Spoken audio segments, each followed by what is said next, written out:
The following program is a production of West Virginia Public Television, a service of West Virginia Public Broadcasting.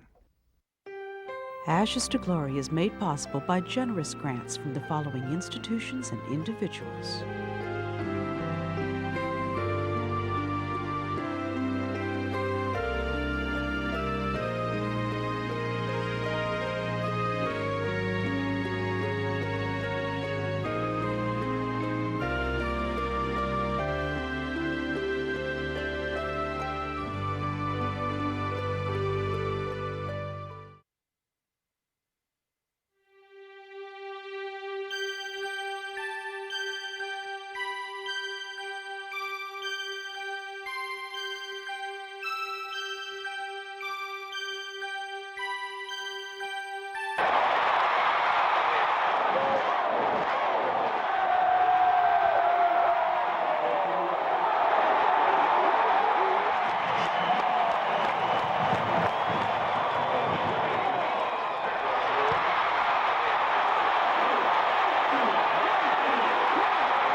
Once again, we return to this fountain with its 75 points directed toward the heavens, in memory of those special lives aboard that DC-9 flight on November the 14th, 1970. We gather as a Marshall family, a relationship that transcends any ordinary description of the word family. Together we have witnessed an incredible rise from ashes to glory, from grief to joy. Every down we play, every time we step out on the field on Saturdays, we're playing to the best of our abilities for ourselves, for the university, and for the community. From the ashes of the plane crash to where we are today is a miracle, and I thank the Lord that I'm part of it.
Marshall University has had a long football tradition, and one they may be quite proud of.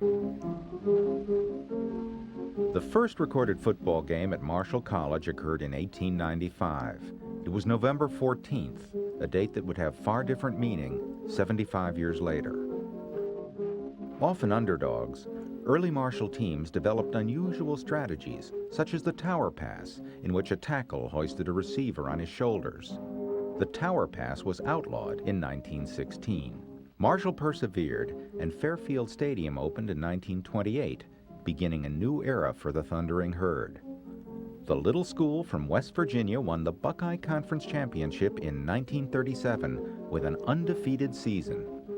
The team was coached by the legendary Cam Henderson, who brought new respect to Marshall's athletic programs. He's the best teacher I ever encountered, and he had a way of saying things and making them stick.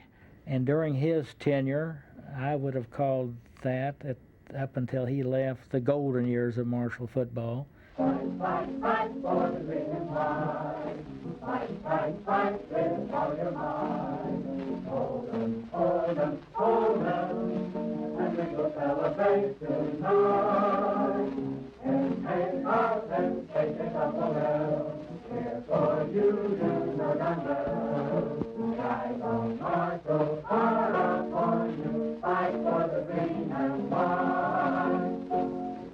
But the golden years didn't last.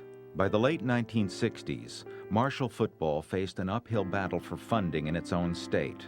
So the school looked to the city of Huntington, West Virginia. Huntington loved its Thundering Herd, and many became passionate football boosters. Marshall's per capita funding in those days was something like 9th or 10th on a list of 12 state-supported schools. This is where the strong town and gown relationship was hatched at this particular time. With a lack of facilities, Marshall football continued to struggle. Losing several coaches to a recruiting scandal, the 1969 team faced a 27-game losing streak. To get the football program back on its feet, Marshall promoted Rick Tolley, an assistant coach who became one of the youngest head coaches in the nation. He was the perfect choice, it seemed to me. He was a VPI graduate, had worked on Moss's staff, and was a good student of the game. He was a demanding coach in as far as your execution was concerned. When he'd say, "Hit him, man, hit him," you know, and he would really exhort you to give it all you got. He was a very quiet man outside of the football field. What you knew, what he wanted you to do, and you knew that you should give 110% because he demanded that from his ball players. He was hard on them physically on the field, but he wasn't verbally abusive, and he never, insulted them. And I think down deep, most of them knew that he really cared for them. I like to compare him to Vince Lombardi in a way. There was nothing pretentious about Rick Tolley. In 1969, Tolley and his staff took the reins of a losing program and attempted to turn it around once and for all. At that point, Marshall hadn't won a game in 2 years, see. And that year, at one point, we were 0-7. And the town got behind the team and started what they call Stop the Streak. And Marshall won 3 games in a row, closed the season out, and you would have thought that they won the national championship because they won 3 games in a row. Having broken the losing streak, Marshall entered the 1970 season on a wave of optimism. Why do we have to? After last year, the first 6 games was kind of tough on us, and then we felt like we turned the season around. We're just hoping to continue that last half of the season last year. We had a team of fine athletes that were just on the threshold of greatness. It was a great beginning of what we felt was going to be a new era of victories for Marshall University. Among the talent on the 1970 team was quarterback Ted Shoebridge, a blue-chip athlete from Lyndhurst, New Jersey. My mom is of Italian background, very strong, family-orientated, and she was looking for a home, not just a college for my brother. And he had offers from every major university in the nation, every one. And when Teddy came down here, he felt at home, and my parents visited, they felt at home. He was allowed to play baseball. He was a great baseball player. He was an all-state quarterback in New Jersey and the all-state catcher. He played hard, he worked hard, he tried hard. And, as a coach now, looking back on my memories, I'd want him on my team. I'd want him being our quarterback. But Ted, you threw the ball an awfully lot last year. Do you think you'll be throwing as much this year? Or do you think you'll be doing more running? I hope we can run a little bit more. This way they won't be able to lay back on us. And we got a whole bunch of good running backs, and I want to throw. That's what I'm there for. But I hope our running game will complement our passing game a lot better this year than it did last year. From Alabama, Marshall signed 4 top players, all of whom were the first in their families to attend college.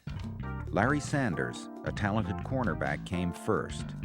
He was followed by Freddie Wilson, a tight end, Robert Van Horn, a defensive tackle, and Joe Hood, a running back. They called him Joltin' Joe Hood. Joe Hood ran a 40-yard dash in 4.3, blazing speed. He'd average 2 touchdowns a game. If you saw him running, he was so graceful, he looked like he was moving slow. But when you were down there on the field with him, he was moving like a streak. He was like a thoroughbred horse. The guy could move on a dime. Pro scouts had started to look at this guy in his sophomore year, and everybody knew that the guy had it. There's no doubt about it. He was pro material. Besides Shoebridge, Marshall recruited several players from New Jersey, including Flashy Art Harris, nicknamed Broadway. He was a good running back.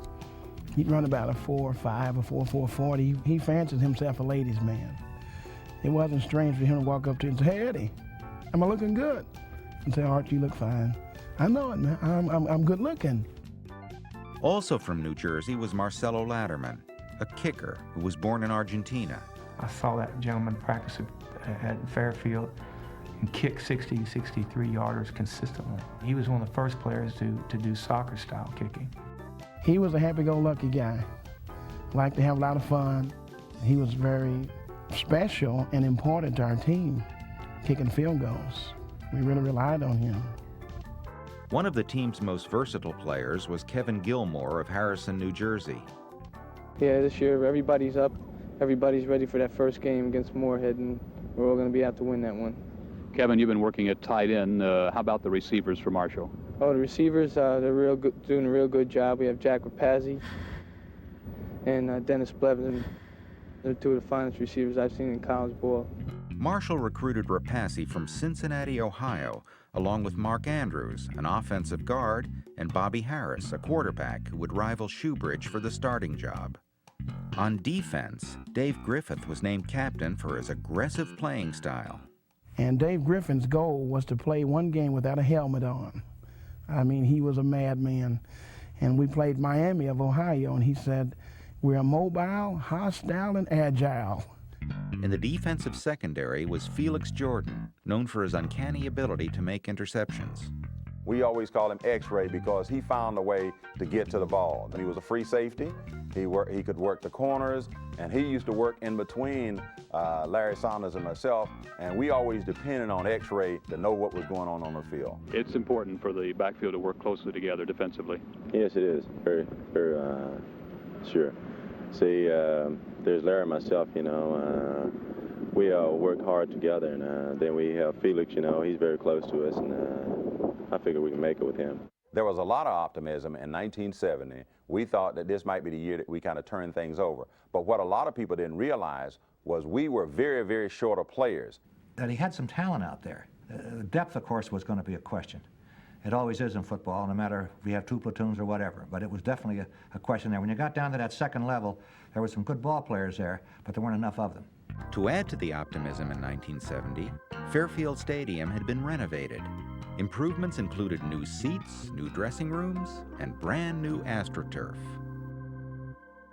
What does it mean to you as a quarterback and a passer playing on AstroTurf? Will it change your style anyway?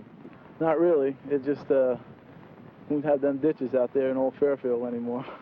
And that should make it a lot easier to set up, right? Yeah, easy to set up and easy to see your receivers. They won't be falling in any holes. While Fairfield Stadium was being renovated, the team conducted fall practices on the Marshall campus. Back in the old days, it was just hitting, and hitting. The hitting was real hitting. People were getting hurt. That was the era. The era was tough. It was, you play hard, you practice hot, cold, snow, it didn't make any difference. You were out there. Having blood on you was part of it. Then I can remember the coaches, you know, look, grab a guy by the helmet, drag him around, show everybody because he had a little bit of blood coming down from his forehead where he hit somebody. That's the way they taught you. He'd bring ambulances to the practice because he knew somebody was going to get hurt. And it was a psychological thing for him. He's using it as a psychological thing. But people did get hurt. In the hard-hitting style of 1970s football, Tolley appointed hard-hitting coaches. It's a tough game. It was in those days, and it was the only game that girls didn't play. And you had to have some toughness to play. He played college, he played pro. He knew what was going on. He knew, and we knew that he knew. He could understand us. If we were feeling some pain or something was wrong, we could talk to him.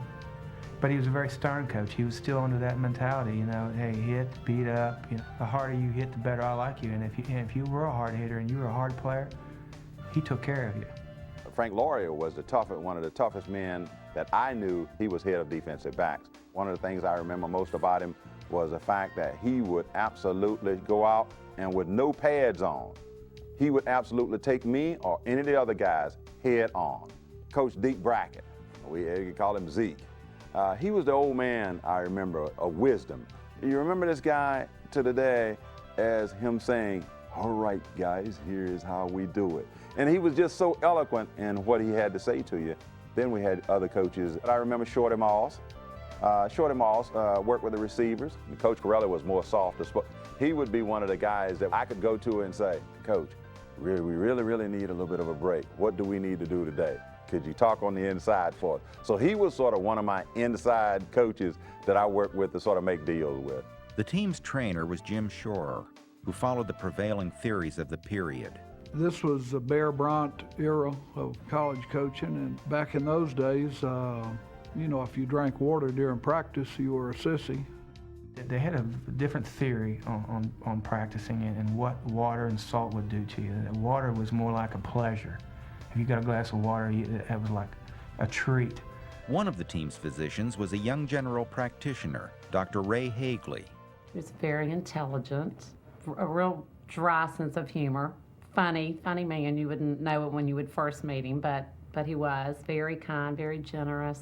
You know, he was just always a big sports fan, big Marshall fan. Once he got involved, he stayed involved, but they were building and he was in the middle of it, and he was just very, very devoted to him. Dr. Pete Proctor, an internist and cardiologist, was also a team physician. He was a character. He had a very strong personality, but was loved by his patients. He was a leader, well respected in the medical community. I remember that many nights he was not there and would come home in the middle of the night, you know, from the hospital, or would get a call and would get up and leave. He loved people and he loved a good party and he loved to just have a good time. And I remember Dad was real involved. You know, I knew as a child how much he loved Marshall and how much, you know, how important Marshall athletics were to him. My mother loved animals. We had every kind of animal that you could imagine. Dogs, cats, birds, fish, you name it. So my mother decided that we just had to get a buffalo to be Marco for Marshall. So somehow she convinced my father that that was what they should do, and he got a U-Haul, went to Indiana, picked up a baby buffalo. They got him back here and then had a special trailer built for him and tried to take him to as many games as they could down at Fairfield. And he was not a very cooperative animal, very strong and very mean. She thought that Marshall needed a mascot, and they decided to do it. With hope for a winning season running high, Marshall prepared for its first game against Morehead State University. What about your opening opponent, Morehead? Well, Jake has a better football team at Morehead. He beat us 2 touchdowns last year, and I'm sure that he's going to have a much better football team this year. We just have to be ready for him, and that's a big game on our schedule, and it's going to be a big one for us also. After grueling sessions of fall practice, the 1970 Marshall University Thundering Herd was ready to begin their season.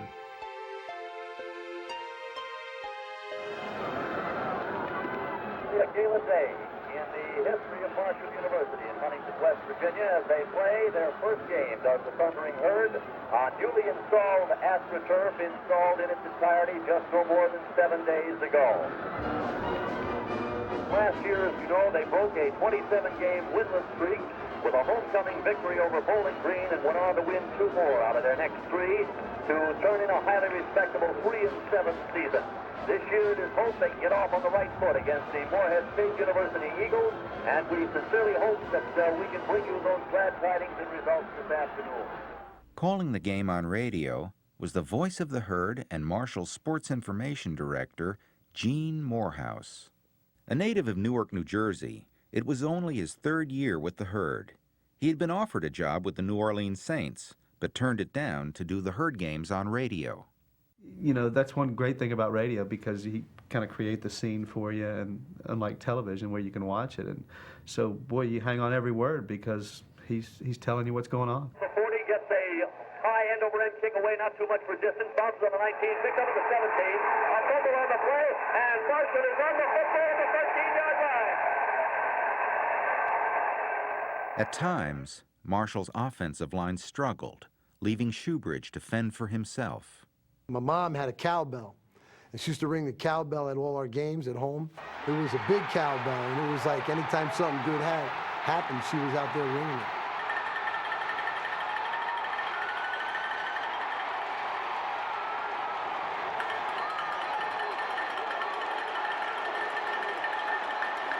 In the end, Marshall did not disappoint its faithful fans, delivering a 17-7 victory over arch-rival Morehead State.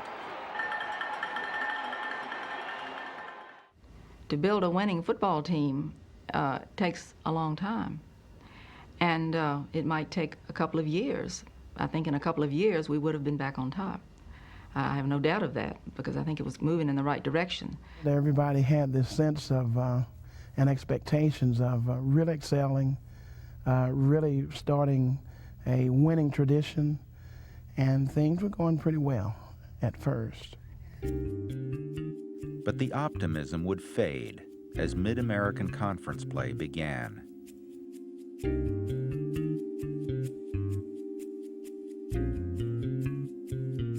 But in that Toledo game, it was in the snow.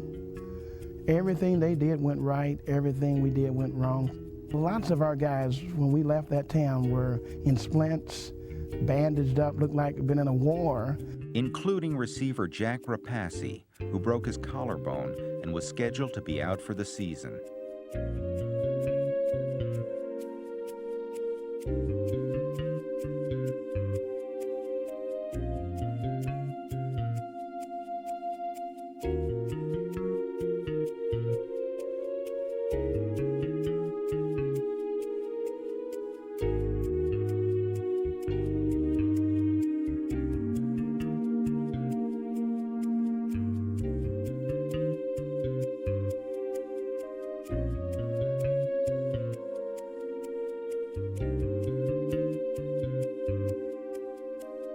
Yeah, it was frustrating. Anytime you lose, it's frustrating. We still felt like we had a young team. We felt like we needed bigger, faster, quicker, better athletes on both sides of the ball, in the line especially. You know, I've always been of the opinion you create your own breaks in a football game, you know, but it did seem like things kind of were going against us that year. Big disappointment because everybody in the inner circle, you know what I mean, the players, coaches, and the loyal fans really thought that the 70 season would be a better season than that. Really thought that we'd come close to having a winning season. Those close games and the injuries, things started to kind of skid for us, and it was kind of disappointing. We go back to the depth problems, and Marshall just didn't have enough good men. And the irony is, the pattern there is that most of these games were lost late in the game, when they just plain gave out. The tiny squad was also plagued by injuries. Felix Jordan sprained an ankle. and co-captain Nate Ruffin developed calcium deposits in his arm. We had a play that you actually threw a forearm to the helmet of one of your opponents. And that's what you did in practice. And you used that forearm to actually move that person. And it was, I had so much calcium in my blood that it calcified and it drew my arm up. I was playing with one arm. That shows you how short of players we were. I played with a sling on it. Battered and bruised, Marshall still won 3 games. To break even on the season, the Herd would have to win what was left. For Coach Tolley, that meant putting every last ounce of fight into the next game against East Carolina University. Coming up to the East Carolina game, I can remember Coach Tolley coming into the locker room, very stern, not quite in a rage, and very stern. There were several guys with taped up arms. There were guys on crutches with all sorts of injuries. And he came in and said, I want every injured player back on the field. If you got crutches, throw them away. He wanted the cast taken off. He wanted the tape unloosed. He wanted everybody back on the field. Larry, the Governor Brown, he had just gotten out of a cast. He was forced back into action. So there were several guys that had not played but were forced back onto the field. So we thought we were going to East Carolina with the best shot to possibly win a game. Instead of the usual bus trip, Marshall would fly to North Carolina on a Southern Airways DC-9. Some, like receiver Dennis Blevins, would be flying for the first time, leaving on Friday the 13th. Several players had premonitions. I learned later that as the guys went through the cafeteria line to get their food here locally, they were superstitious. Some were saying, this is Friday 13th. I don't want to go on this trip, but we're a team and I will go. One guy's mother told him, if the plane crashes, tuck your head between your legs a certain way. One guy left his stereo and some other things to his girlfriend because he said, I probably won't be coming back from this trip. Things like that were happening that day when they left here to go to Greenville, North Carolina. A few weeks earlier, Wichita State University's football team lost 13 players in a plane crash that claimed 29 lives. Flying in 2 planes, the other landed safely, and the team was able to complete the rest of their season. On October 29th, an Army transport plane crashed at Tri-State Airport, killing 3 officers. 2 weeks later, the Marshall team would use this very same mountaintop airport. Yet most team members were excited to fly. Southern Airways specialized in charter flights for football teams. They had been in business since 1949 and never had a crash. I do remember thinking, you know, this is first class. Flying a jet, a DC-9. Southern Airways was a upbeat airline, and we were going first class. Ironically, Marshall had about as good an airplane as you can put in the sky, a DC-9. It was brand new. But a lot of alumni were going to be on that trip to help defray the costs. There was just some extra room on the plane, and they called and invited different people that were real big supporters to buy tickets and go with the team. And that's what, you know, how they happened to both be going at that time. It was a last-minute decision because my dad was going and my mom was not going. And my dad had a very slight heart attack a few weeks before this, lifting weights or something. And Dr. Proctor, Pete Proctor, who was also on the plane, was his doctor. And so he told Dad that if you're going, I'm going to go with you to the ball game just to be sure everything was fine. I think he was okay at this point. But so Mrs. Proctor said to my mother, if you'll go, I'll go. So then Mom said, okay. So that was kind of how it ended up at the last minute, just a few days before that they decided to do this. The only thing that was so unusual about that is that was the first time that they had ever flown together. One of them would leave in the morning and one of them would leave in the evening. But that was the first time they had ever gone on the same flight to a game. The Proctors invited their longtime friends Emmett and Elaine Heath to go with them on the flight. Everybody always called him Happy. Why, I don't know, but I think it was probably because he always had a smile on his face. Maybe his personality, I guess. To me, my father was always a pretty good person and someone who's cheerful and likes to have fun. My dad was the Southeast Regional Manager for Janssen Sportswear, Midas Muffler. He had known that probably about a year or two. Her name was Elaine Lois Kaiser Heath. She was a very good mother from what I remember. She seemed like she was involved with a lot of different things. Aunt Elaine made Barbie clothes for my sister Patricia and I to play with our dolls, and she made little clothes for us, and was always making some little something for us, you know, just to be nice. I just, really mostly remember my parents laughing and having good times all the time, I think that's one of the ways that my family kind of survived then and survived now, is the fact that we surround ourselves with friends, because that's what makes life good. From what I understand, they were asked at the last minute to kind of go on that trip. I don't think they were planning to go, but they used to go out of town all the time, so I don't think it was unusual for them to go to this game. My father and grandfather owned a Buick dealership in Huntington called Hez Ward Buick. His line was always nobody but nobody, could provide you a better service or a better satisfaction. He had a way of dealing with people that made it enjoyable. Handsome, diversified, very active physically and mentally, just always had something going, and very involved with Huntington in every aspect. The community in general, the Marshall community certainly, that was a very large part of his life and our family life. It was not unusual for Parker to be going to an away game.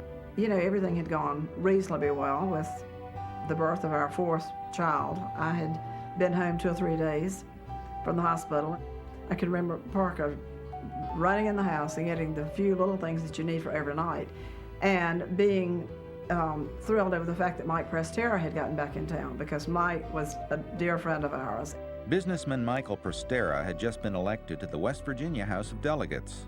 He was very much a leader, very energetic and very busy and involved in things all the time. He'd wear all of us out. He had a lot of energy and a lot of devotion to the community, and he applied that energy to things he loved. He absolutely loved Marshall, but I know that he'd never flown with the team or been on a team bus. He was on the bank board, and he was just passing through the bank, and Coleman Traynor, who was the bank president, then said, "I've got a couple of extra tickets to go on the Marshall plane. Why don't you and Nancy go?" And he had said he hesitated for a minute, and he decided to go. He was anxious for Mother to go with him. She didn't want to leave children at home, so she didn't go. Among those who did not travel to East Carolina with the team were the Marshall cheerleaders. Some of the budget had been cut, and we were not allowed to travel with the team. So we made a pact in the beginning of the football season that if we all couldn't go, if they were flying, that none of us would go. And that was just something we decided to do, and that's what happened with the East Carolina game. Though cheerleaders Debbie and Cindy Chambers could not go on the plane, their parents, Dr. Joseph and Margaret Chambers, decided to travel with the team. My mom studied music at Juilliard in New York. She's a pianist. She could play anything. She was a GP, She was seeing people in their homes. They went to a lot of the away games. It always depended on my dad's practice and how busy he was and whether he was on call at the hospital. But they were very big Marshall supporters. Among the players who could not go was Ed Carter, who went to Texas for his father's funeral. My mother called after practice one afternoon to tell me that Dad had passed and that I was to return home for his funeral. And then toward the end of that conversation, she began to tell me how that she did not want me to be on the plane because, according to her, the plane was going to crash. I would say it's like a warning from God that she gave me not to be on that plane. Before I ever left here to go to Texas for the funeral, she told me that the plane was going to crash. When I asked her many times after, "How did you know this?" This was the first time that anything like this had ever happened to her. But it was as real to her as you and I conversationing now. She said, "This will happen."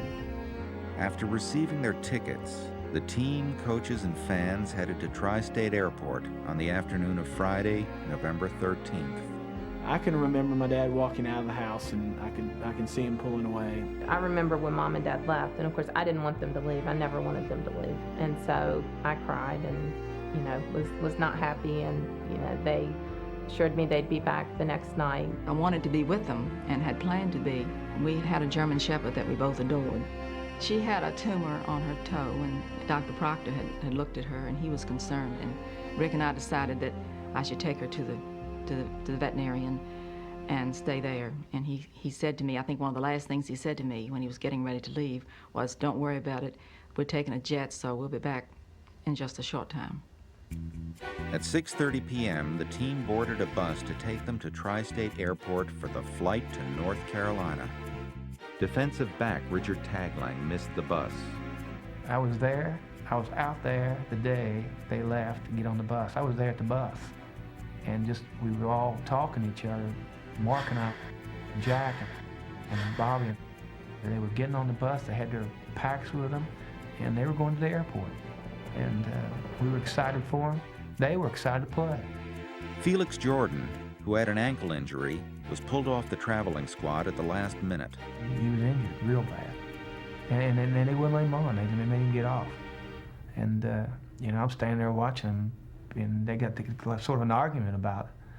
But he got off the bus and said, "You're not playing." But a very interesting story about Felix. He said that they made a decision in the meeting room there to leave him here, give his ankle one more week to heal, and Felix's equipment went to East Carolina, and Felix is spared because somebody at that meeting decided to leave him here.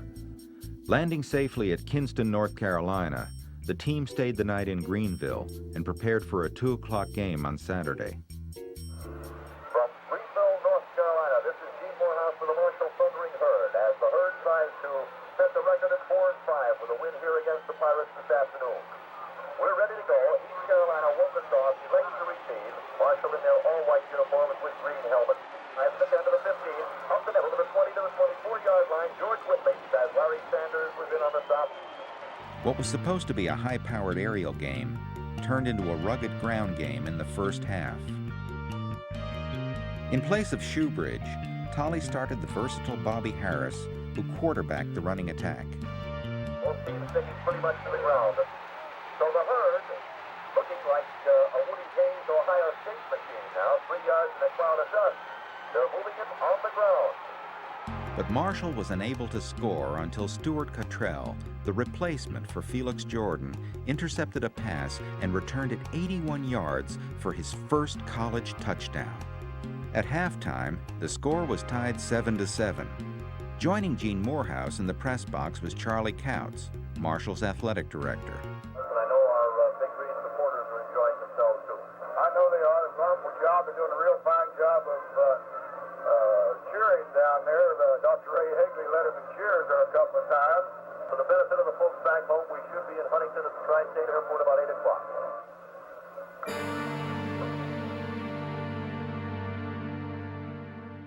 In the second half, Tolley inserted Shoebridge at quarterback, moved Harris to split end, and the Herd opened up its passing game. Here's a snap to Shoebridge. Throwing well for Harris. Bobby's got it at the 45, he's to the 50, the 45, down to the 42-yard line before he goes down. The snap, Shoebridge straight back again, looking, firing into the end zone for Riccardi. Touchdown! Jack Lengyel on a hook pattern. Touchdown, Marshall. Rattleman will attempt the extra point. Good. 14-14 is your score. Marshall comes from behind again to tie it up. Sticking with their relentless ground game, East Carolina forged ahead on a 14-yard field goal. But Marshall would not quit. With seconds remaining, the Herd's offense began to click. Shoebridge brings them out of there. Takes the snap, drops straight back, looks upfield. Oh, he's got Joe holding the 30, and Joe is taken down to the 25-yard line. 36 seconds to go. Man in motion right, Gilmore. The snap to Shoebridge, looking upfield. He's dropped back there. He gets the ball upfield, incomplete. We have a flag throw. With 18 seconds left to play, Shoebridge's called for intentional grounding, and the final Marshall drive ended.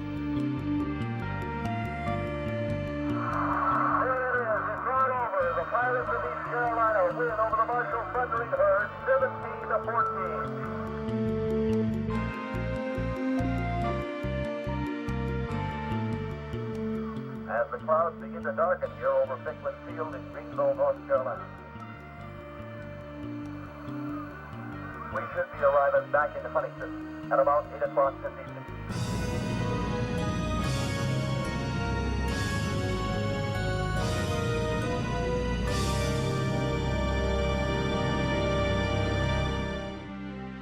Expecting a steady front of rain in the Ohio Valley, the Southern Airways DC-9 left Kinston Airport at 7 p.m.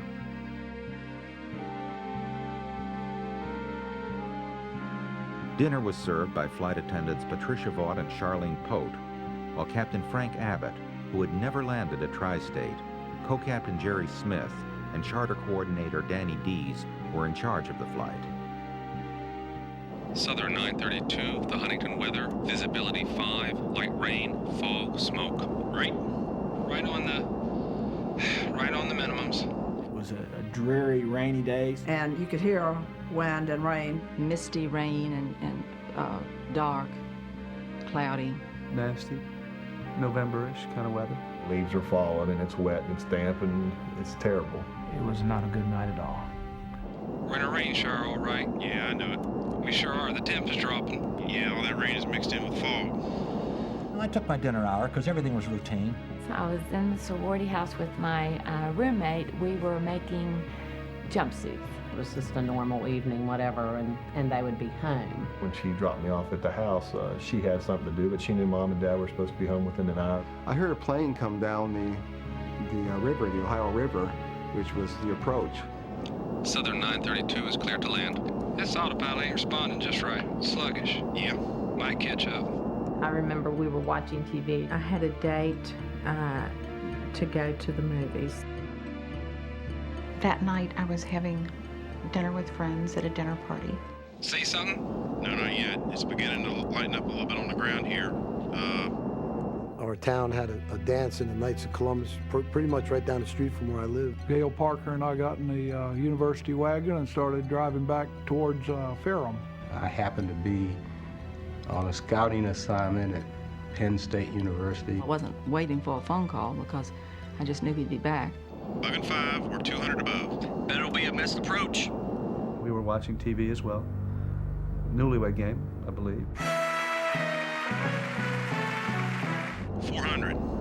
That the approach? Yeah, 126. 100. Zero. That's when the crawl came across the bottom of the screen. And I remember, it seems to me like the words were, the plane is no longer abroad. No. Yeah, see, that's his favorite color. He's thinking about my mother's bathroom. The walls. That a plane had gone down at Tri-State Airport, and I didn't really understand what that meant. we didn't make heads or tails of it. We were too young, but she reacted and shrieked, I think, and ran immediately to the phone. Something was very wrong. I had the radio on. That's how I heard that a plane was down. And the guys are crowded around a radio and a teletype setter. And they said, there's a plane. I said, what's wrong? There's a plane down at the airport. We think it's a small plane. That was routine, so we went about working. You know, you just started hearing quickly rumors. After dinner, I got a call from Jerry Sander, who was our reporter anchor on duty that night. And Jerry said, there's been a plane crash. I've confirmed that, but I don't know anything else. Don't know the size of the plane, don't know what it is. She just picked up the phone and called and said, do you have your television on? And I said, actually, I don't right now. We've just finished dinner. And she just said, a plane has just gone down. What time was Parker to get back tonight? We had the radio on in the car, and we were about in Greensboro, North Carolina, when we heard a special bulletin. A housekeeper at the Proctor's house who had called me, and basically, you know, she just kind of blurted out that there'd been a plane accident. But you know that there's got to be a way that certainly everybody was not injured. I just kind of remember going to a closet and kind of just closing the closet behind me and just waiting for somebody to come. The first thing I did, I think I just sat on the floor. I was just so stunned I couldn't really do anything, and I couldn't believe it. I was just in denial. In my mind, everything would have been okay. Everything was okay. Everything was going to be okay. That everybody was okay and that there was nothing going to happen. You know, I blocked out everything, completely everything, and never listened to anybody else. And we walked in the restaurant, and everyone in the restaurant was talking about the plane crash. And of course, I just panicked and got a very sick feeling, and I think I just knew. You know, nobody really knew at that time, but it wasn't a good thing. Well, then it was discovered it was a major plane. Jack Harden had just sat down to have dinner with his wife, and he heard the ambulances flying through Cerrito. And he wondered what was happening, of course, being a police reporter, and he got a phone call from the paper, from us. We said, it's about time we got Harden out there to find out what that plane is.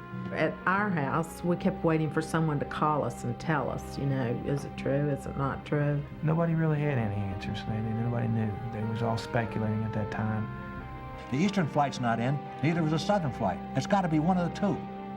I was just scared, hoping that somebody would come and maybe tell me it was something different. Maybe it was a dream or something. Jack sends Kaplan over to the radio phone to phone me. Ernie, does the name John Young mean anything to you? I says, yes, it does. He's a tight end. He's a sophomore. They found his wallet. They said, okay, it's the Marshall plane crash. So I identified the wallet for Jack, and I looked over the desk. I said, it's the Marshall plane crash. Then the disaster crew came in to take over. We have a major disaster on our hands. Then immediately things started happening. You know, neighbors came, the phone started ringing. I ran outside, and that's where I ran into Dickie Carter. I just ran outside the theater, and there he was. I said, we gotta go. We gotta go to the plane crash. We gotta go to Canova. And we jumped in his car, and we went to Canova. There were several girls that rushed into the room because they knew my parents were at that game. And the only thing I could say is, I have to get to the airport, I have to get to the airport. Jumped in the car, and two of my sorority sisters jumped in the car with me, and when I got to the airport, at the bottom of the hill, there was a policeman there, not letting anyone up to the airport. And I just insisted that I had to be there and told him my parents were on that plane, and he just stepped aside and let us drive on up there. Went up to the airport and parked and just walked and walked and walked and walked. There wasn't anything else I could do. We parked the car, and there was, I guess it would be an old logging road that would take you into the side of the mountain so that you could get down into that ravine. We said, man, hey, it can't be. It can't be. Maybe we'll just find them. Maybe we'll just find them and they'll be alive. We traversed down the side of the mountain. I mean, it's muddy, it had rained, it's foggy. And when we got near it, we could see, and there it was.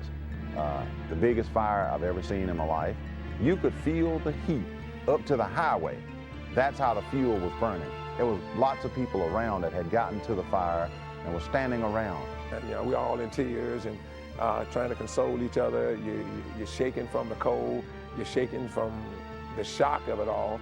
We stood there, and all we could do was just stand there because you could see the fire was so huge. We knew it was the plane, and we were there, and we watched the fire burn. We watched the fire burn for about an hour, and nobody could move.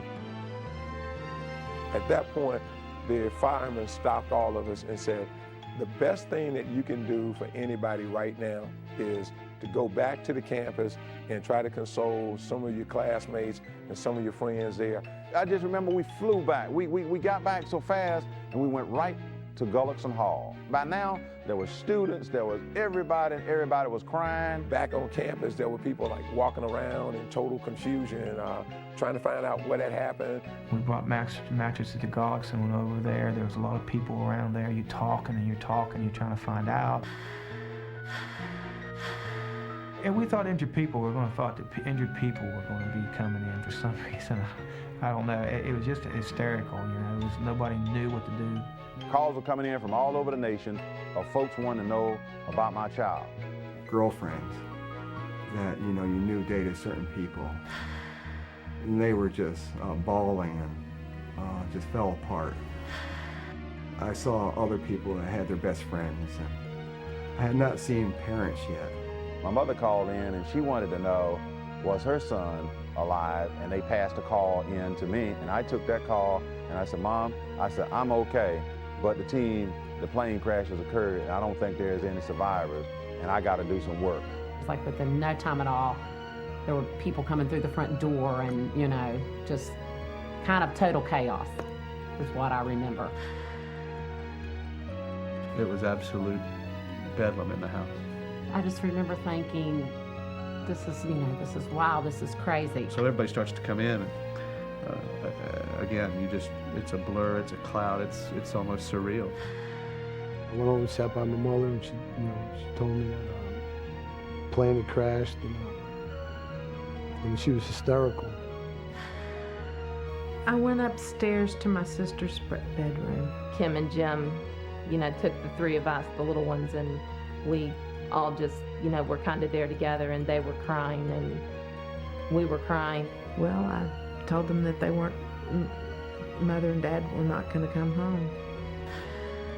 You know, I didn't believe that that was true. I thought that they would come home, that everyone was wrong, you know, that it was, you know, just wrong, that wasn't what was going to happen.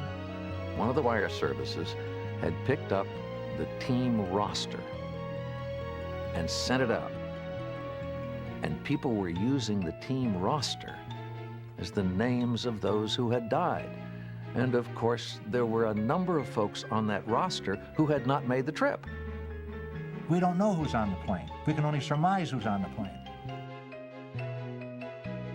We thought Red Dawson was on the plane. Art Harris's father, a baker from New Jersey. Art invited his daddy to get on the plane with him. We didn't know he was on the plane. The enormity of it didn't really sink in for a long time. You knew this was a whole football team. You knew it was a non-survival crash, but you didn't comprehend. I was in bed asleep, and then I heard a plane coming in. It made a whistling noise, and it's just like you dropped a light bulb on the ground and exploded. Any sign that anybody might have made it live through it? No, not the way it, when I stepped out the door after it exploded, not the way it looked.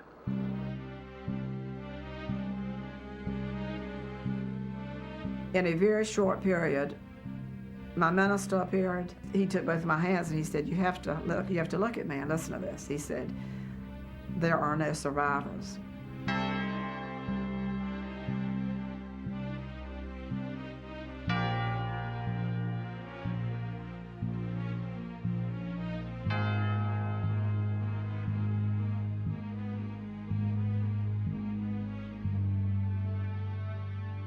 At the Marshall Christian Center, immediately the students just converged. They came together to give support to one another, and especially like roommates who were on that plane, boyfriends who were on that plane, husbands who were on that plane.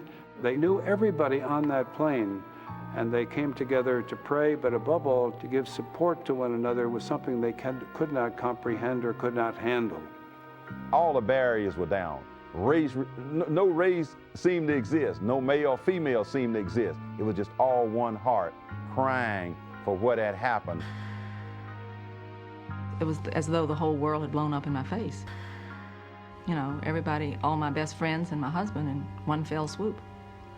It just wiped a cross-section of the community.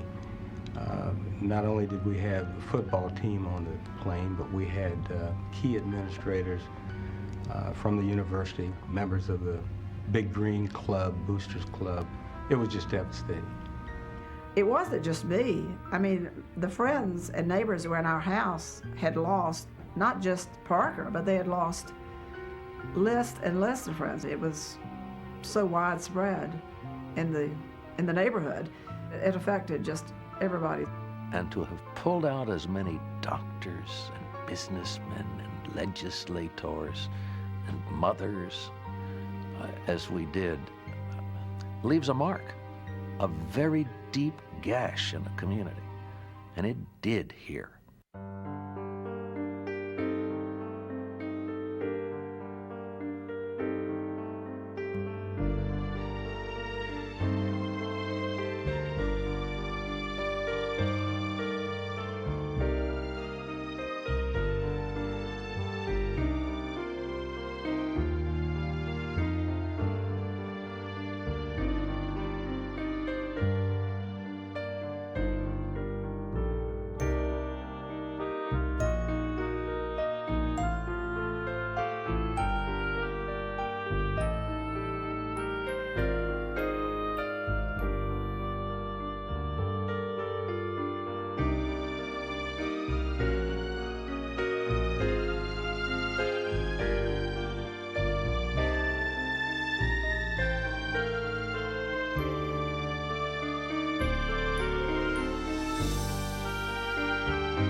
Sunday morning, everything was hit home because we knew nobody was coming back. I don't have to describe what it was like. It was, anybody could imagine that was awful. The more people that called and spoke to us, the easier it was to just grasp the whole thing because you knew you had people hurting with you. Governor Arch Moore struggled to offer hope to a community in crisis. As a governor, these are acts of God. And where he picks to undertake to deliver his message, for whatever reason it may be, I don't know. Dr. Donald Dedmon, Marshall's acting president, faced grieving students who refused to believe that it could happen here and who demanded to know why. Well, our university is, the whole community is indescribably shocked. My heart goes out to the relatives and loved ones of our players and our staff and the fans. President Kennedy got assassinated. He just didn't believe it. It's still unreal to me right now. I was out at the airport most of the night. Just couldn't believe it. Still can't believe it. But it hurts me very much because I've lost some close friends. I lost my roommate, and I lost a kid across the hall. And I guess it's just something that is just a devastating accident that no one could help. But I know they'll all be missed, very much so. Faculty members and faculty wives were called in to help students who had to face empty dorm rooms and their own grief. A real trauma for me was going back to the room. Hood and I were roommates in my room by myself now with the door closed. And the reality is that Joe ain't coming back. You know, Joe's gone, Freddie's gone, Van Horn's gone, Larry's gone, the shoe's gone, they're all gone. All of a sudden you go from being an 18-year-old kid, one of the youngest kids players on the team, to now one of the oldest on the team in the blink of an eye. All at once, the city of Huntington was plunged into shock and mourning. Huntington, which loved its team so well, now grieved as the nation looked on. Marshall University in West Virginia is still in a state of shock today, following the terrible tragedy of last Saturday night's crash of a chartered airline. 75 people died in the wreckage, the football team, the coaches, and some prominent residents traveling with the team. Today at the hillside near Huntington, where the plane went down, investigators were picking their way through the mud looking for clues. With national media flocking to the scene, Sergeant Fred Donahoe of the West Virginia State Police took reporters to the crash site. The aircraft came in here over this hill up to the left and came across the road. This highway that you see traffic on over there runs north and south, State Route 75. The aircraft was making an approach of approximately 290 degrees in an easterly direction from west to east. Hit those trees on top of the hill up there and caused the aircraft to actually hit the ground out here in almost a straight down, nose first attitude. Meanwhile, football players who did not make the trip signed a petition to play the final game of the season against Ohio University. Coupled with their freshman team, many felt that the last game should be played as a tribute. Then a very, very dramatic thing happened. They had this meeting in a classroom over in Gullickson Hall. And I'm in there with a couple of my staff writers. These freshmen, who were ineligible actually, and these survivors that didn't make the trip, wanted to play the game the following week against OU. And when they made the offer, everybody started to cry.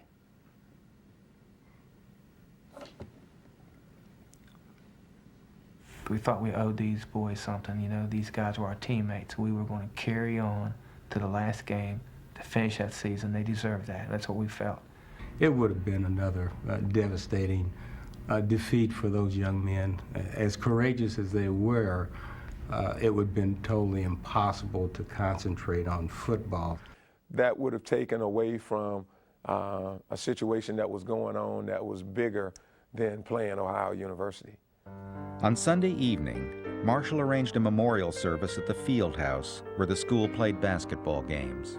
Just felt like I needed to be there because it was more than my mom and dad on that plane. There were so many people that wanted to just say how sorry they were and just give us a hug, and that was just constant.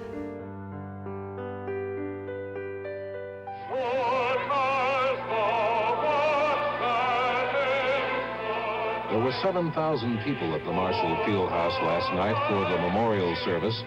It was a collective grief, restrained most of the time, but visible. The student council president said, "Something is missing. We all feel it." They will feel it for some time to come in this university and in this town.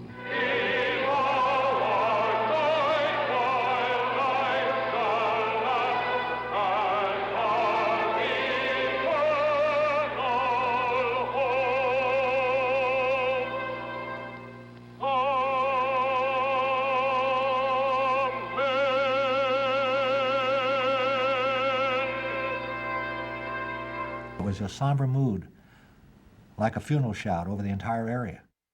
This was a major body blow in light of everything that had gone before.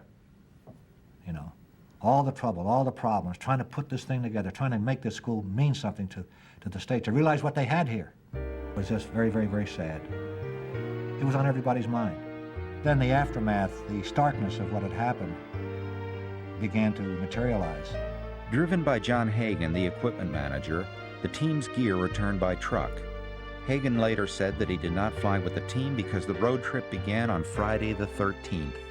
Visitors to the football offices reported that the depth chart and other records were untouched for many weeks to come.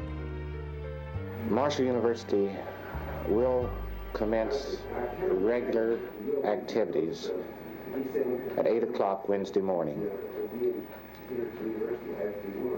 We're going back to school, and we're going back to school productively. We're doing this in honor of those who lost their lives Saturday night. At Tri-State Airport, remains of the victims were taken to a nearby National Guard armory where the identification team began to work. I think the thing that stands out in my mind the most about the whole time was waiting to have the bodies identified.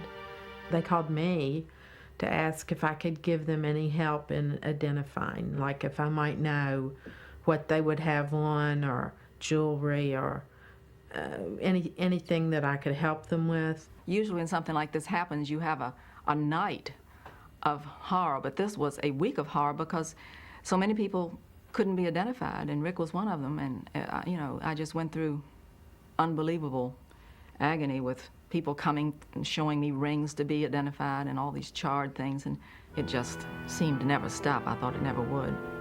Over the coming days, parents of the players gathered in Huntington and waited for a phone call from the identification team. Then, the funerals began.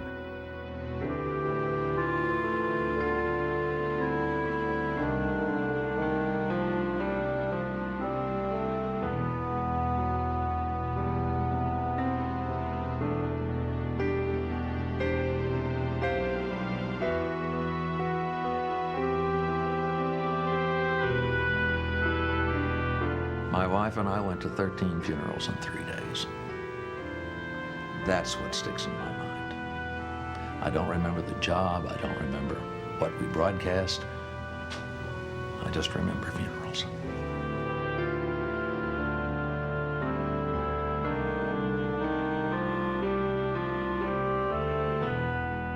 I remember Kim taking us to the front of the church, and their caskets were there.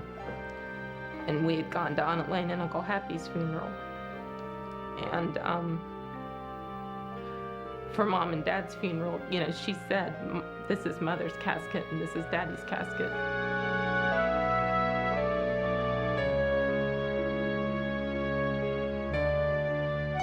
I do remember the funeral procession because we went to Fayetteville to bury my parents, and it was a huge loss and void that it just can't be really adequately explained.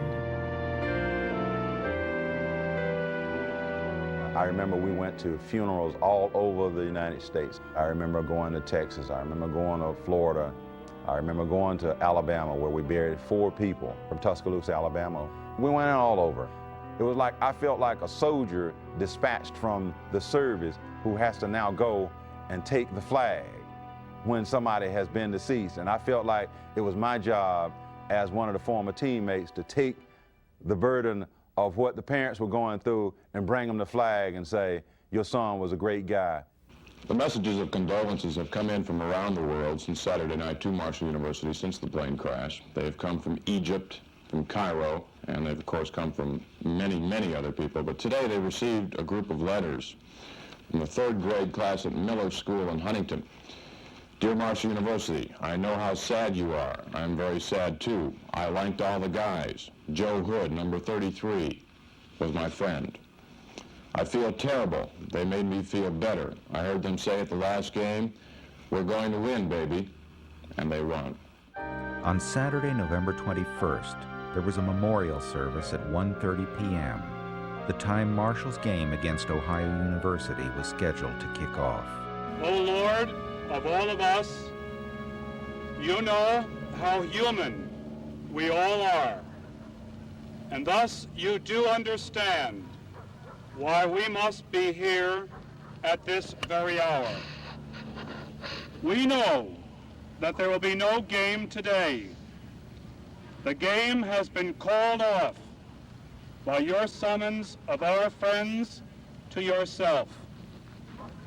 But we are human and selfish, and we must cry over their absence. Very sad day. That was a very sad day, I guess because of where we were for the service, and there is a group of cheerleaders who couldn't cheer anymore for our football team. So we have come to their home field to show our affection for them. Perhaps as we stand together on this turf where they gave their all for us, we may feel a little bit closer to them, our brothers. After weeks of effort, 6 bodies could not be identified, and on November 24th, Marshall held a combined service at Memorial Fieldhouse. The 6 student athletes who cannot be identified are Thomas Wayne Brown, Kevin Gilmore, David Griffith, Barry Winston Nash, Alan G. Skeens, Thomas Jonathan Zuboro.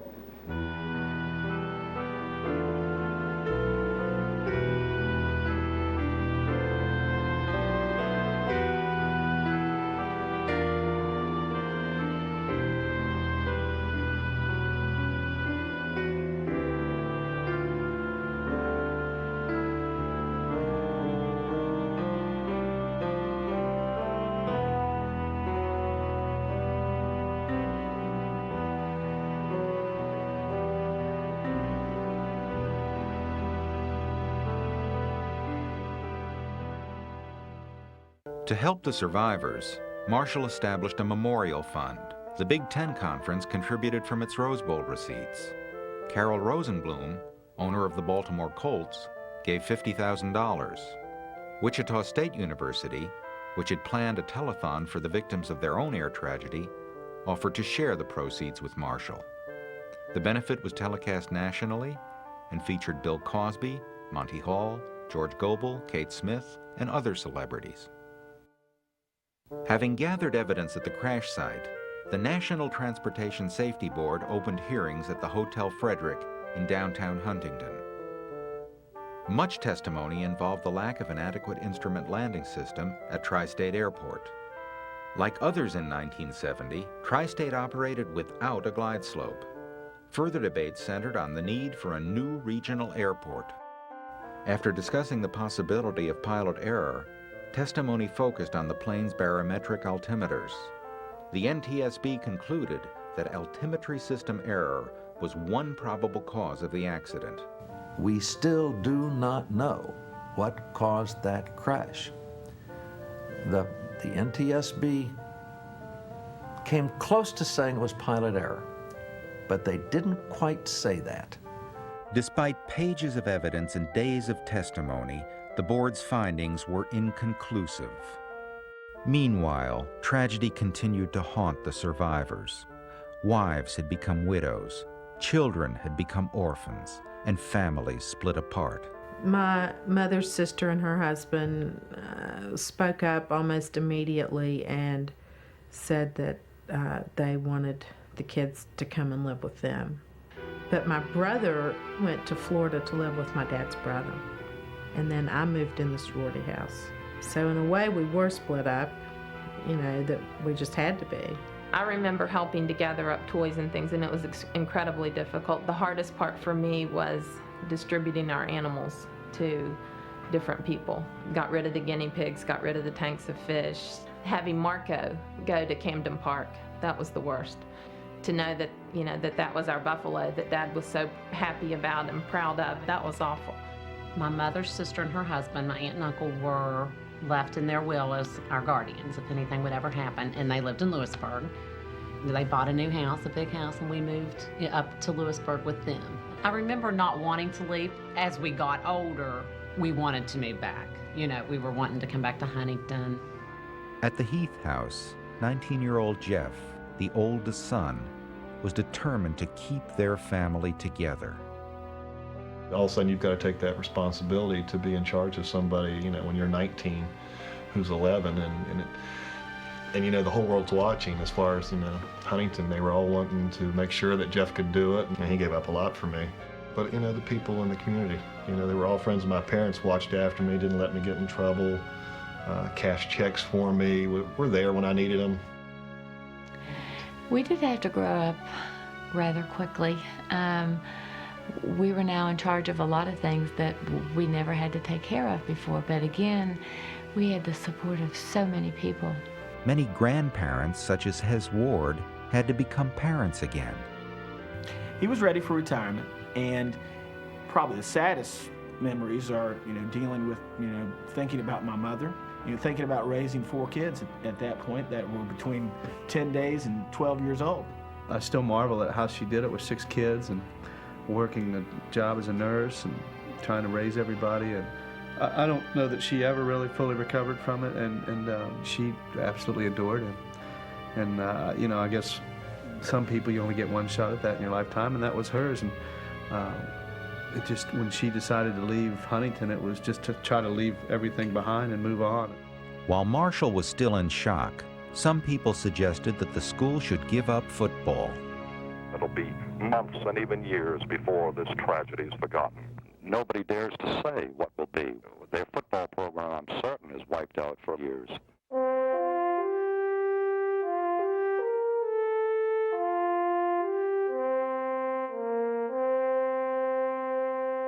We met over at the gym and we said, do we really want to continue this? And we said, the fans of Huntington would not be the same without having to carry on the memory of this team, and we can come up out of it. We need to play. The fans need it, and we need it. Walk away from 75 lives. It's a heck of a way to pay them homage, isn't it? You don't give up for something like that. That was looking for the easy way out, and the people that were saying that weren't people who really understood Marshall. We believe that the next step is to rebuild. Well, we're bound and determined to stay here, to help this school recover from the rubble, the ashes, and try to reestablish a program here at Marshall. You know, I knew it was the right thing to do. Yeah, I knew it was the only thing to do. But I think it was one of the most courageous decisions ever made, and it'll go down in the annals of college football as one of the greatest comebacks in the history of college football. The crash was a turning point. That there was first sympathy throughout the state for Marshall. Second, there was an awareness of Marshall that had not existed before. And that's, I think, has served really as the beginning of the reincarnation, or the rebirth of Marshall when I had that plane crash. So this was the town and ground relationship getting even stronger, and the determination to make it a better place grew even stronger. The first order of business was to hire a new athletic director. Joe McMullen was appointed in February 1971. He had been a head football coach for over 12 years and an assistant to Joe Paterno at Penn State. Joe McMullen was a jovial man, outgoing, never met a stranger, and he coined a phrase, "Let's field Fairfield full for fall football." He loved this football program. He sure did. And that was contagious. Then the search for a new football coach began. When Bob Phillips of Penn State turned the job down, it was offered to Dick Bestwick of Georgia Tech. After meeting with the players, Bestwick declined the offer, and the search for a coach was renewed again. On St. Patrick's Day, 1971, Marshall hired Jack Lengyel, the son of Hungarian immigrants, who was the head coach at the College of Wooster. And they couldn't have picked a better man. And he was a humanist, a man struggling all of his life to elevate himself. And he had pulled himself up to go to college, to become a successful athlete, and an outstanding student. I can remember there on the door is a flyer that says Jack Lengyel from Wooster, Ohio, is the new head football coach for the Thundering Herd. And we're going, Jack Lengyel, who is this? And where is Wooster? He was the right man for the job at the time, and he was the compassionate piece that we needed to glue these guys back together so we can start on this great pace that was to come. That I feel that athletics has taught everyone that's ever participated, and that's to face adversity and come back up off the ground and go on to continued success. If there ever was an institution or a program that has this opportunity, Marshall University has. And I know that everyone will be watching us and will share with us our common problems. I've had calls from all over indicating that they're willing to help in any way that's possible. And I know that this challenge is a challenge that we are willing to accept, and I am sure that we will continue on and come out.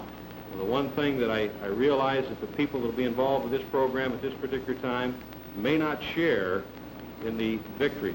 This does not mean that we are accepting a defeatist attitude. We're just saying that at this particular time, these next 4 years, the athletes who will be participating in this program will have a page in history of Marshall University in their particular athletic program.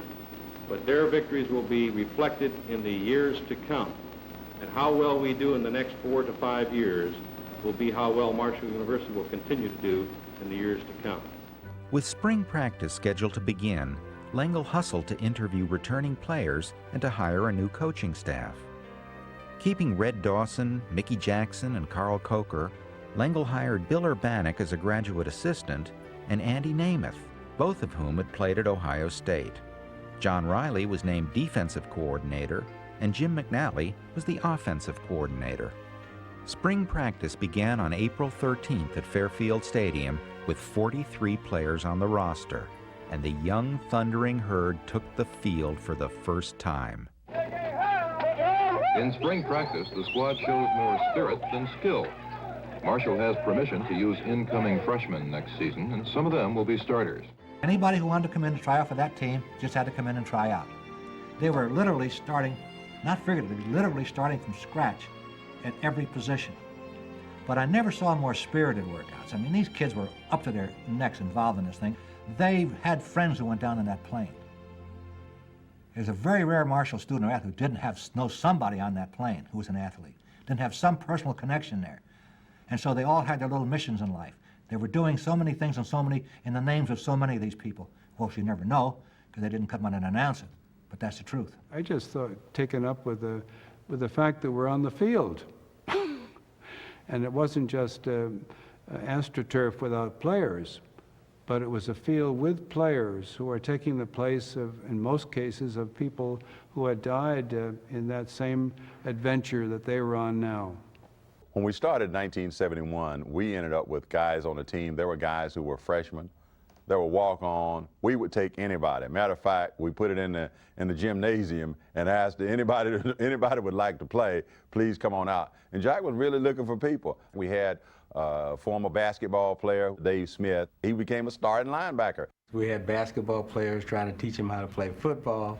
I think we had soccer players. We had baseball players that thought they could run the ball and catch the ball. And we had some football players, pretty good football players too. And they had the heart and the commitment and the willingness to be a part of something that was very, very big to everybody. And interestingly enough, a lot of men came forward and accepted that challenge. I thought of them as a group of different football-type players that all saw a common cause and made a commitment to something bigger than themselves. And for that, they were a group that came together like a fist and beat as one heart. Even those that never played the game before, that were basketball players, ex-Marines, a soccer player, all these people said, I'm going to make this work and help them because it is something I believe in. We owe this to those that went before us. We owe it to the community, to my university, etc.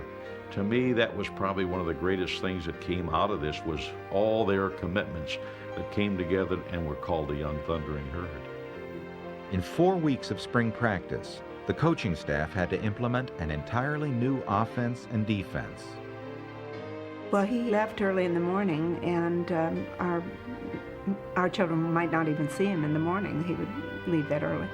And they probably didn't come home till midnight, and they had to work a little harder. Spring ball was, needless to say, a very interesting time. Sometimes it was a comedy of errors.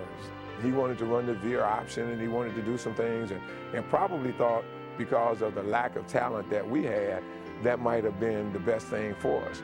Nothing was sacred, nor was it the same as it would have been with any other coaching staff. We said we would throw caution to the winds. Anybody that had a good idea that we thought it would help us win, we would make the change now.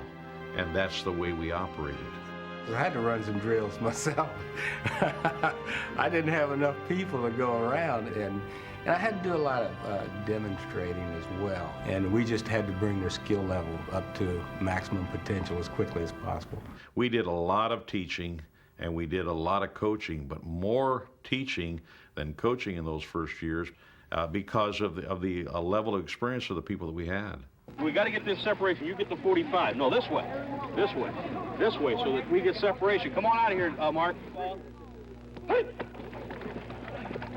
We have to temper our attitudes towards bringing them along, as well as keep reminding ourselves that truly they are freshmen and not seniors and juniors. Come on, Frank! Come on, Frank! Keep moving! Keep moving, Frank! Keep moving! Let's go! Keep moving! We had to use the equipment that those players had used the previous weeks at practice before they went to play East Carolina. So there was a lot of moving experiences. There are people coming up to us and talking to us about their father or their parents or a friend that was on that plane. The stories went on and on. A day never went by that there was a flashback of some type of reminder. But we tried to encourage our kids to use this as a positive, have that spirit of remembrance to use as a positive influence in their life. As we started the season, one of the things, with all due respect to the team that was the people that were killed in the crash, we also said that the funeral had to end. And so we made a strong commitment to pay our homage and respect to those that went before us, but that we had to start a new day. On May 15th, over 50 alumni returned to play in the spring game. We were all nervous before that game. Our whole coaching staff knew that this was the first presentation of this new offensive scheme. This was our first show, if you will, of who we are and what we were going to look like for the coming season. Coached by Joe McMullen, the alumni took the field against the Young Herd in front of 4,500 fans who were making a comeback of their own. We were kind of worried that the alumni were going to beat us and lose all of our confidence that we tried to build during spring practice. It was a very, very significant and important linchpin to our development of this program. It made a statement. It gave hope for everybody, the coaching staff, the fans, the community, the spirit of what we were doing. The team itself needed that. And once we accomplished that, I think it gave us, yes, we can. Yes, we can. So the spring game became the launch pad to the season. Unfortunately, we won that spring game 26-0. By recruiting and re-recruiting athletes who had signed before the crash, Marshall received favorable notices in preseason football publications. This courageous team will rebuild their program. Coach Jack Lengyel brings a winning tradition and a whole new outlook. One of the tragedies of 1970 comes out all guts. Coach Lengyel says we will not accept defeat, as a matter of fact. The Marshall offense will be inexperienced yet talented. Watch out for the herd. The green and white could win a few games. On August 19th, fall practice began at Fairfield Stadium. The 1971 Young Thundering Herd was unlike any other team in the history of college football. 90% of them had no varsity experience, and the team was dominated by freshmen and sophomores. Returning veterans from the 1970 squad, Felix Jordan, Ed Carter, and Nate Ruffin became leaders. Had it not been for them, we could have never put this program together. They were the heart and soul and the foundation and the leadership. As a senior, Nate Ruffin was named captain and nicknamed the Old Man. Also returning was Jack Crabtree, who sat out the last part of the 1970 season. An offensive lineman, Crabtree was singled out as a good downfield blocker. In addition to last year's freshmen such as Reggie Oliver and Rick Mextroth, incoming freshmen Terry Gardner, Alan Meadows, and others were given the chance to play varsity ball. At 17, Charles Henry was the youngest starter in major college football. That was the only program that year was allowed to play freshmen on the varsity team, because at that point in time, freshmen weren't eligible to participate in varsity football, and they made a special exception that year for Marshall. Adopting a new helmet insignia, the team officially changed its name to the Young Thundering Herd. It was very exciting because you had a lot of youngsters out there knowing that they were going to be starters. Everybody had a chance because there was just open blank spaces. Lengyel also welcomed walk-ons and continued to see anyone who wanted to play for Marshall. In addition, Joe, some walk-on candidates have come out at Marshall. Yes, last night they had a running session at Marshall without any football gear at all. Some 52 reported for that. Some of them, of course, found out that when you had to run a mile, they left and we didn't have to equip them. But about 35 are being issued equipment, giving them full physicals, and they will start to practice Friday afternoon. Given the extreme youth of the team, several players became homesick during fall practice. I think one of the things that people forget is some of these young players are away from home for the first times in their life. And we've had 3 or 4 go home, and a couple of the 3 or 4 come back already. There are a lot of times we had, somebody'd call and say, hey, somebody's packing his bags, and you'd have to run over to the dorm and, open his bag back up and start putting clothes back in the drawers. I can still remember some of us wanted to go home. As soon as school started and the co-eds were on campus, we didn't want to go home anymore.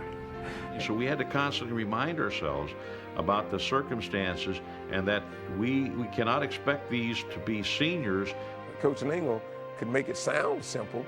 When they drew it on the board, it looked simple to do, but the execution of it out there in August, we had to just drive those coaches absolutely insane. There were times when, we'd get our feelings hurt, when you got yelled at after the chaos, and I mean chaos sometimes, on the field, trying to pull it off. There were some nights when, as coaches, they were over in the coach's office reflecting on us and just wondering, how are they going to really pull it off? How could they really go to war with these group of just freshmen? And I thought it was imperative that it be a oneness, and it needed to be communicated and reinforced daily, because it had to be a habit, and it had to be a feeling, and it had to be a commitment. And I believe that team took that challenge and took the bit and performed in that particular manner. A year ago playing in high school, and now you're ready to start at the varsity level as a freshman against Morehead State. This is quite a change. Yes, sir, it is. Well, it's a little nervous that, starting out college ball. We're still very young, and I'm hoping that we'll get all these little mistakes out of the way and have a really good game. And those guys just gave their guts to play and do the best they could, knowing they probably weren't going to win, but I tell you what, they gave 110% every game. And cheerleaders, we were right there with them doing the same thing we would have been doing with the old team. On September 18th, the young Thundering Herd opened the season against Morehead State. With a police escort, 4,000 fans traveled to Kentucky to see Marshall take its place in college football history. I remember coming out of the locker room and we were running down this plywood ramp and then onto the field and warming up, and it was just kind of an eerie, floating feeling. Mist on the field, a little overcast, fog.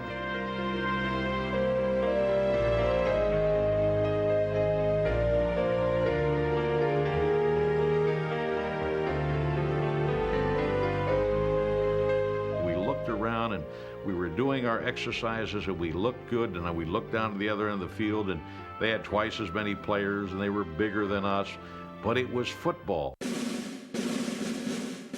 And here was the first Division I opportunity to play football.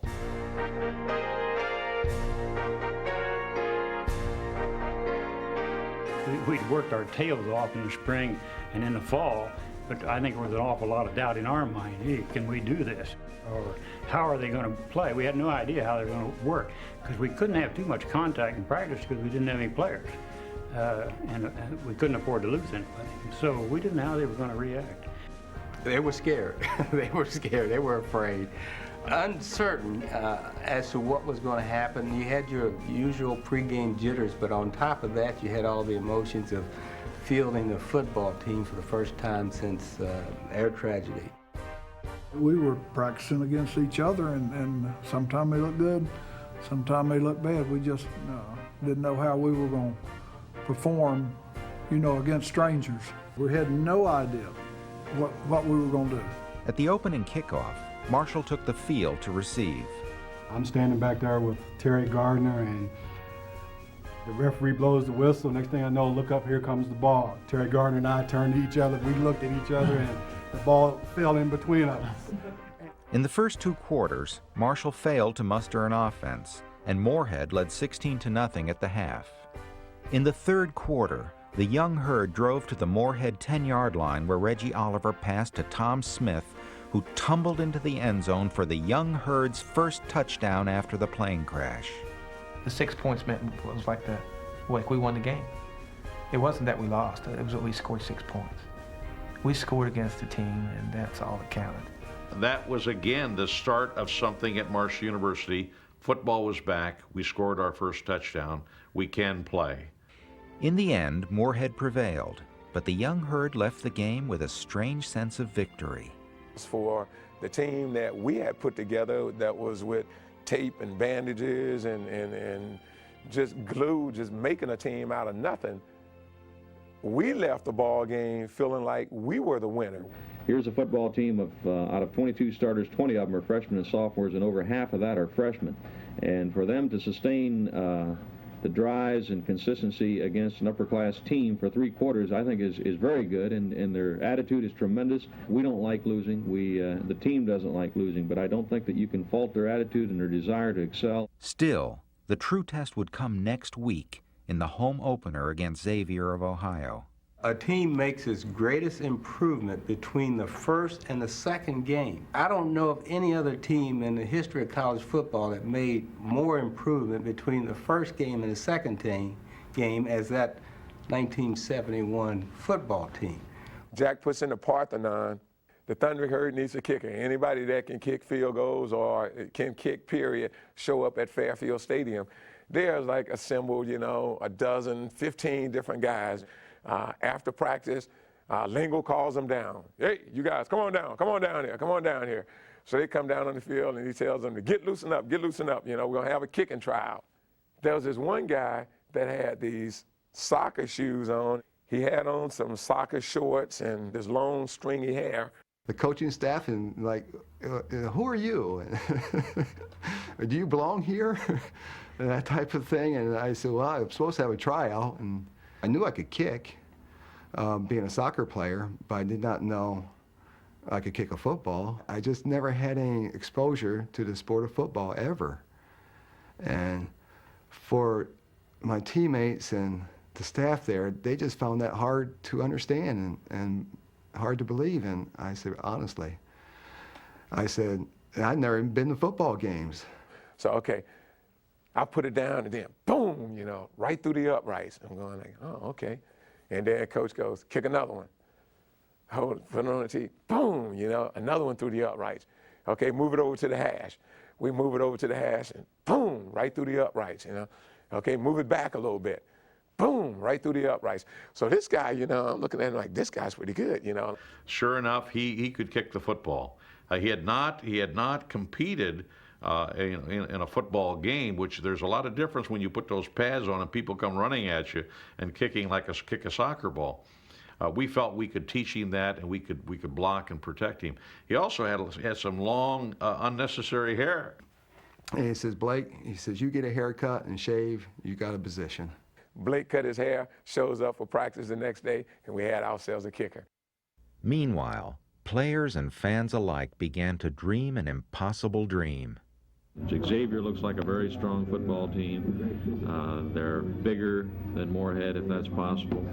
I understand that they can't play a 5-man line. They'll only have to play a 4 because the field's not wide enough, but they are big. And we have to do some things a little different than we approached the Moorhead game with. On September 25th, the young Thundering Herd played its first home game before a record crowd at Fairfield Stadium. Governor Arch Moore was on the sidelines along with Marshall's new president, John Barker. It was difficult sitting there. It was almost too fresh. It was real easy to think about the year before. There was something missing, and then I realized there were so many missing. So many of our friends just weren't ever going to be there again to enjoy Marshall football, and it was painful. I do remember it being an emotional game just back at that stadium. I mean, the whole atmosphere was a little bit different. The assumption was we are going to go through a simply awful year in terms of results, but it will be interesting to watch because here will be a lot of people playing on raw nerve and emotion and desire. You were always filled with hope every time they went out, but it really did become more hopeful for some reason, or at least you focused on that hope. On paper, the game wasn't even close. Outmatched from the start, Marshall would give up 20 pounds per man in the line, yet the young herd was touched by an outpouring of support from Huntington and from around the world. There was a quiet, somber mood and one of reflection, and I think a sincere, deep appreciation that the President of the United States thought enough to take the time to write to us about the significance of what we were doing. After a pregame prayer led by Father Scott, the young herd was ready to take the field. We were excited because, I mean, it's a great day and the stadium's packed. I mean, the stadium is jam-packed. When that team came down that ramp on that field, I mean, that was an emotional experience. People in the stands began to weep. The last time that had happened, Here Comes the Herd, was when the varsity ran down that ramp.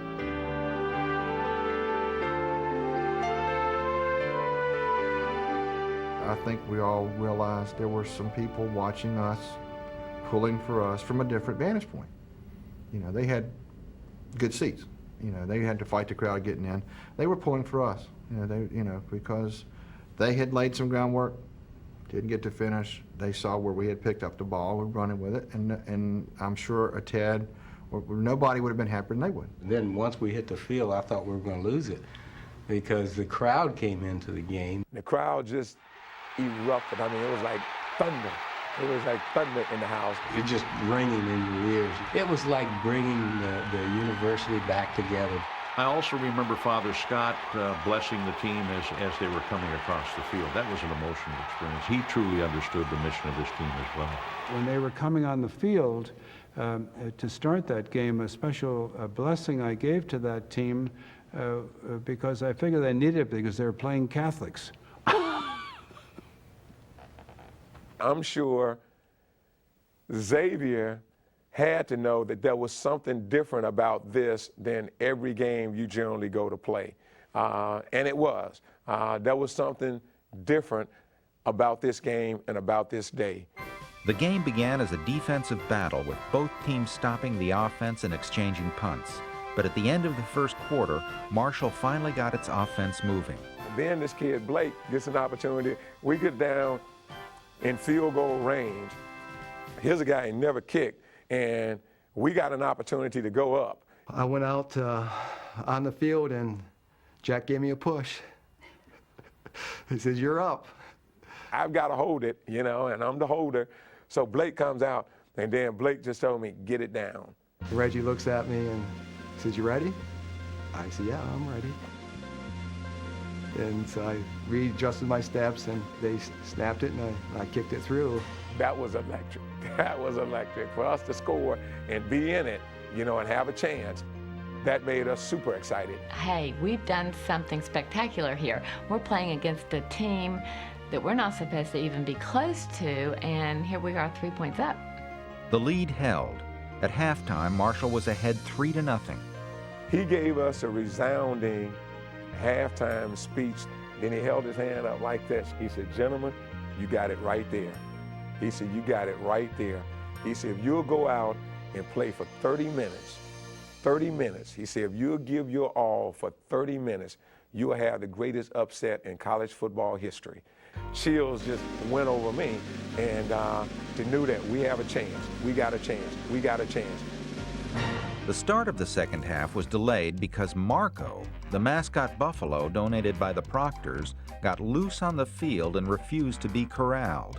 He gets out, and I guess he gets mad because he can't eat the grass. There's no grass. It's AstroTurf, so we come out on the field, and Jack says, "I'll get that buffalo," or something like that. I just know he decided he was going to get that buffalo off the field. You know, I didn't know much about buffaloes, I'll be honest with you. And as the games get started, I don't want to get penalized, so I see the buffalo in the corner, and not knowing any better, I went up, so I'll help you with this buffalo, and boy, he came after me. But that's probably one of the dumbest things I've ever done.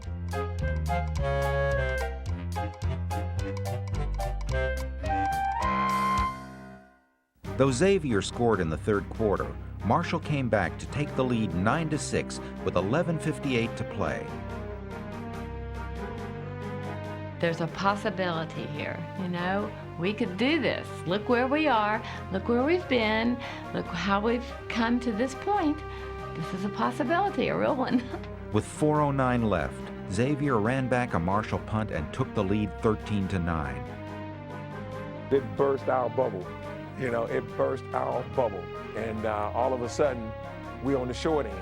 So the coaches tried to assure us that we still had time. We could win the ball game. Just stay together, settle down, we could win the ball game. After an exchange of punts, Marshall got the ball with 1:18 left to play. The coaches have told us now, this is the drive. This is the drive. If we're going to win it, we have to win it now. Oliver lines him up at the 48-yard line. He's got Aerosmith for a first down at the 37, and the crowd is starting to believe. Oliver sets up the snap, a sideline pass. Kelly Sherwood is there. Another first down for the Herd. Every time we got a first down, I mean, everybody was going crazy. The whole crowd on the sideline. I mean, we were following the ball down the field as it went. 20 seconds to go now. Marshall from the 18. Oliver's got Aerosmith over the middle, but the Herd got no timeout. Can they get another playoff? It's the last play of the game. It's going to be your last because there's going to be no more time left on the clock. Here's the play coming in from upstairs. In my mind, we were going to have to trick somebody if we were going to beat them. Marshall's on the 13-yard line, and Coach Red Dawson has sent in a play. You got to make it work. Got to make it work. Lord, let everybody praise him. We're saying, Reggie, snap the ball. I'm making sure everybody down, and they're still screaming, Reggie, get it off, get it off, get it off, get it off.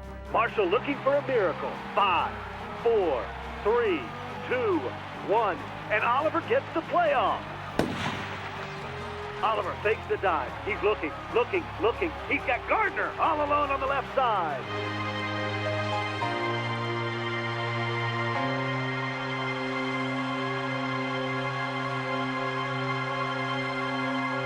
And he's got a blocker, Jack Crabtree.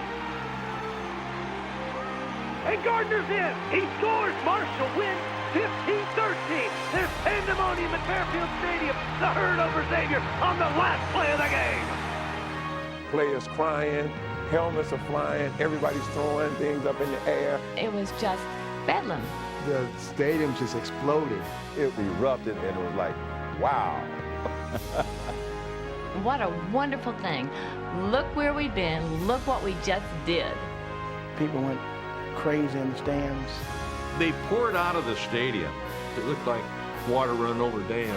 I went on the field to kick the extra point. And Jack pulled me back, and he hit me. He says, "You don't have to kick it, we win." I looked to the sky and knew that 75 people had something to do with that. We knew that the spirit of those ashes were now alive again. It was a miracle. It was a miracle. It was a miracle.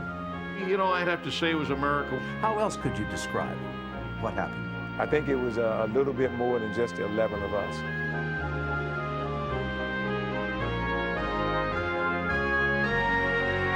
And then I walked back outside, and the crowd was still in the stands, hugging, crying, talking to one another. Everybody laughed and cried. Stunned, elated, tears flowing. No team has won a game under those conditions. I think that is the greatest football victory, period. It gave that little glimmer of hope that if we could do it there, we can do it again. Marshall wins its homecoming, 1971. The crowd's gone crazy here at Fairfield Stadium. Can these ashes live again? Yes, they can. And somebody was blowing their breath on those ashes and saying, "Live, live, live." Fodor drops back. He's looking to the end zone. He wants it all with Tim Lewis. Yes! Touchdown, Marshall! And the Herd has its first winning season in 20 years. There's a spirit there, and that spirit still lives. Willie Merrick in his first field goal try ever from 22 yards away. Here's the kick. It's up. It's through. It's good! Football here isn't just football. It's family. You know, we say we are family or we are the Marshall family. That is so true. It's not really just about football. Throw on first down, drops back, firing deep for Moss. Complete at the Montana 30, to the 20 is Moss, into the end zone, touchdown!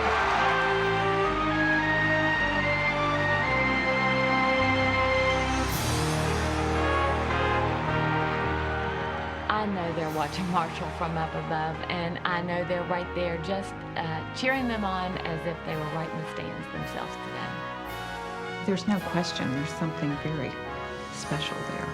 It's such a special thing, this university and community together. There's always something special whenever I hear "We Are Marshall." And listen to me. Calling it we again, huh? Bennington wants another championship for Marshall. To think that we're the winningest team in the 90s in any division is just amazing to even think about that. Oh, I get chills every time they, run out on the field. We were part of the beginning, and to see this ending, the phoenix rising out of the ashes, if you will, just makes everybody proud that was a part of it. Those guys are my soul. Those boys, and I'll never forget them. My brother, he's right behind all those quarterbacks, Chad Pennington, all the way back. Every time you step out on the field, that you're not only playing for yourself and for your coaches and your teammates, you're playing for those guys that were on the plane crash, those people that were on the plane crash, and the whole community in general. Breaks a tackle, 15-20, in the open field, here goes Chapman, it's a foot race, they can't catch him, Chapman, touchdown, Herd, 87 yards! Anytime that Marshall team was on that field, even to this day, any team, you have to remember where it all began. Those are my bones, bones of my bones, flesh of my flesh. They've come to life.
Ashes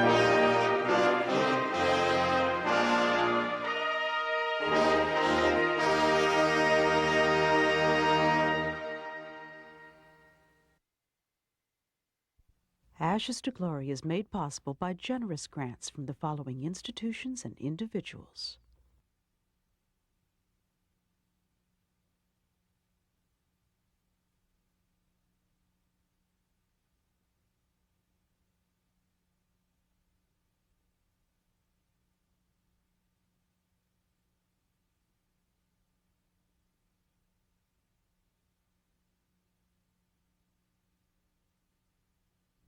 The preceding program was